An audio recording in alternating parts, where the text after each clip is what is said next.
พาเที่ยวเกาะช้างจังหวัดตราดชายทะเลหน้าโคโคนัทรีสอร์ทแอนด์สปา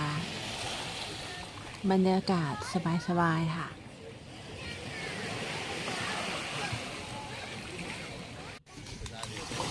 คนมาเที่ยวส่วนใหญ่เป็นคนยุโรป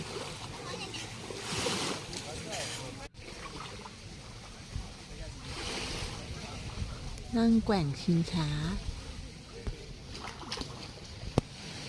ไม่อยากไปไหนเลย